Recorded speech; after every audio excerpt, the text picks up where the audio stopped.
Hello, and welcome to Digital Health Technologies Module 2, Lesson 1, Cybersafety Basics. The Digital Health Technologies course is developed by the Grow Our Behavioral Health Workforce program of the Center for Health Innovation. Purpose. In this lesson, students will be introduced to the risk of cyber threats and steps they can take to protect online information in the behavioral health setting. Learning objectives. Students who successfully complete this module will be able to recognize the risk of cyber threats in healthcare, identify the 3 principles of cyber safety, identify common signs of a phishing scam, discuss security issues when working from home or in the field, demonstrate at least 3 ways to protect access to devices and protected health information, and identify best practices in Internet safety. Keywords include cyber safety, cyber attack, password, phishing, and vulnerabilities. Lesson outline. This lesson will cover the following topics. First, we'll begin by discussing cyber threats in healthcare. Then turn to cybersecurity, including creating secure passwords, protecting your device, surfing the web carefully, and protecting yourself from phishing. Finally, we'll conclude with a short list of best practices in Internet safety. After the lesson summary, don't forget to check your understanding with a short self-assessment quiz that's available at the end of the program. That quiz you can take as many times as you wish, but you need to pass with 80% to move on to the next lesson. First, cyber threats in healthcare. Threats to security of information and computer systems are everywhere. Despite the power of digital health systems to improve healthcare, they are also vulnerable to misuse and attack by ill-intentioned cyber criminals. It's time for a definition. Cyber attack. A cyber attack is any attempt to gain unauthorized access to a computer, computing system, or computer network with the intent to cause damage. Cyber attacks aim to disable, disrupt, destroy, or control computer systems, or to alter, block, delete, manipulate, or steal the data held within these systems. And that's a whole lot of verbs, but the whole point is that if someone gets into your company's computer system, they can cause incredible damage and hold all of the information within it hostage. So that's something that we all play a part in preventing from happening. Anyone can launch a cyber attack from anywhere. Just like anyone can start a blog, anyone can post a TikTok video, anyone can also launch an attack. Cyber criminals can act alone. Sometimes they act as part of a criminal syndicate working together, trying to extort money and other information. Definition time. Vulnerabilities. In cyberspeak, vulnerabilities are weaknesses or problems in computer systems that can be exploited for criminal gain. Cyber attacks can also be a form of warfare. Governments sponsor nation-state attackers that attack the information technology infrastructure of other governments, as well as non-government entities such as businesses, nonprofits, and utilities. Healthcare is among the industries that are often attacked by other nation-state cyber criminals. What can a cyber attack look like? They can take the following forms. It can mean that somebody gets in and tampers with the systems and the data that are stored within. This data can be messed with. The systems can be messed up so that they don't work the way they're supposed to. Can use resources. Can simply get in there and be using your system's computer power to generate Bitcoin or something else.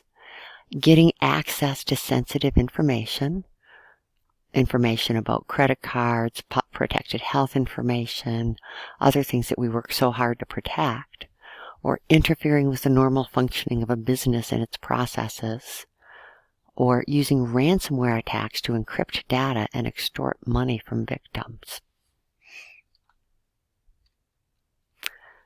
Healthcare organizations are especially vulnerable to cyber attacks.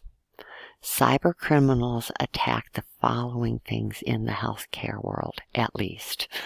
Protected health information, very valuable in the cyber world. Financial information like credit card and bank account numbers. Personally identifying information, such as social security numbers. And intellectual property related to medical research and innovation. Health records, somebody's PHI, may sell for a price 10 times higher or more than stolen credit card numbers on the dark web. Cyber safety, what's to come? Cyber safety involves several steps, and the first is what's called cybersecurity. Cybersecurity, again, definition time, is the process and techniques involved in protecting sensitive data, computer systems, networks, and software applications from cyber attacks. IT departments are responsible for setting up the infrastructure for cybersecurity. But cybersecurity is everybody's responsibility. The IT department can set up the systems, but you have to always be vigilant and aware. There are 3 principles to cybersecurity. The first is confidentiality. Only people who need access to information should access that information. A breach of confidentiality occurs when someone receives unauthorized access to any information, whether it's billing data, or PHI, or anything else, whether that person is in or out of the organization. So if that person shouldn't have access to that information, doesn't matter where they work, where they sit, what their relationship to you is, they should not have it. It is a breach of confidentiality. Your role in protecting confidentiality is to create strong passwords, protect access to client data, and keep your email and other accounts safe. Cybersecurity principle number 2, integrity. Integrity means that the accuracy of the data that are in any system is assured. That systems are there to ensure that only authorized people can enter or change information. A breach of integrity occurs anytime information is modified by someone who is not authorized to do so. Again, in addition to those strong passwords, protecting access to client data and never let anyone alter your notes. If you ever do need to change something in your notes, keep track of the change, time, date, and explain why.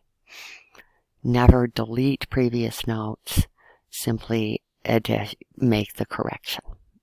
So it is always, once it's in there, it's in there. The third principle of cybersecurity is availability. Availability means information is available to authorized users whenever they need it. A breach of availability occurs if you need access to a client's care plan or other information and cannot get it. So that's a problem. Your role is to work with your supervisor to assure you have permission to access necessary information. You need to keep your passwords in a safe but accessible place, someplace that nobody else can get them, but if you need them quickly, you can get to it. So let's talk about passwords.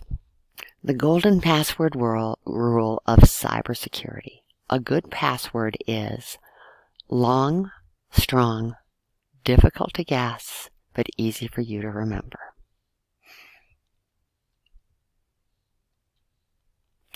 Here's some tips for creating strong passwords. Avoid using personal information such as your name or that of a loved one, birthday, username, or email address. Avoid using family names, hobbies, or simple patterns. For instance, you don't want to use a pattern like 1A, 2B, 3C, 4D. We avoid things that can be easily identified in a pattern. Use longer passwords, at least 6 characters long. 8 characters is probably going to be the minimum for any healthcare setting. Use different passwords for different accounts. If you have only one password that you use to log into multiple accounts, then all of your accounts are vulnerable should that password get hacked. Include numbers, symbols in both uppercase and lowercase letters. If it's a word that can be found in the dictionary, don't use it in a password. Cyber safety rule number 2, protect your device. Here are some steps. Never leave your device open, logged in, and unattended, even if it's just to go to pick up a cup of coffee around the corner. You should never leave it. Just as you would never leave a baby in a hot car, never leave that device unattended. Always know where your mobile device is. If you have a work mobile device, or any mobile device, always know where it is. If your organization allows, use a device tracker to make sure that you will never lose it, or if it does go somewhere, you can track it. Cyber safety number 3, surfing the web. At times, you may be asked to surf the web for work, whether it's exploring to find information about a patient's condition, whether it's finding information about referral sources. And you always need to be careful. Never click a link, especially one that shows up in your email, without thinking. Look for signs that the link could be malicious, such as an extremely short URL, odd characters in the URL, or if your browser or antivirus software warns you that the link is not safe, don't insist and keep going. You can use something called a link scanner to verify a website. Here are some examples. There are several, but the Norton Safe Web website, URL Void, and Scan URL are all sites that basically, before you download or open that on your computer, they scan it to make sure that it's safe and doesn't contain any malicious code. Phishing. Phishing is a big deal. And we're not talking getting out in a boat and throwing in a line and waiting for some pike. Phishing with a PH is when someone sends you a fake email or text message in an attempt to trick you into giving them information. It can also occur on social media sites like Facebook or TikTok, where there's a fake email and there's a link in it. It's one of the most common ways that scammers break into a system. Thousands of phishing attacks are launched every day, and healthcare organizations are prime targets.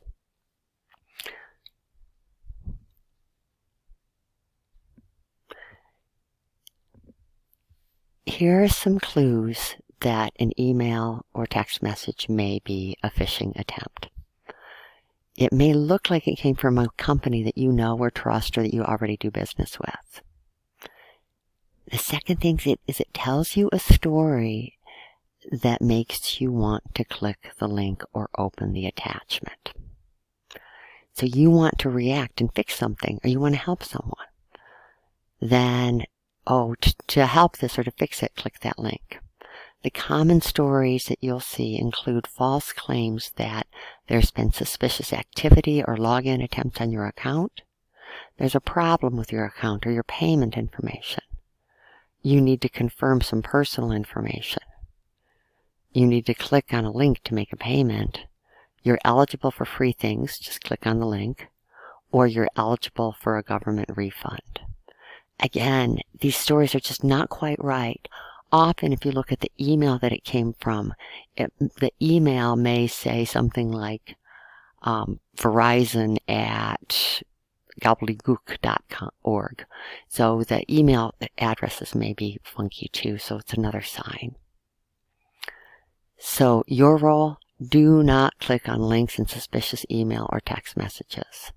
immediately report the email to your IT department. Don't forward it, call them. If you did click the link, let IT know immediately so they can stop before any more malicious software gets into the organization. At the end of this lesson, you'll find a full explanation of all of these best practices in internet safety. I urge you to download it, read it, and keep it handy. So I'm just going to run through the numbers here. First, keep confidential data offline.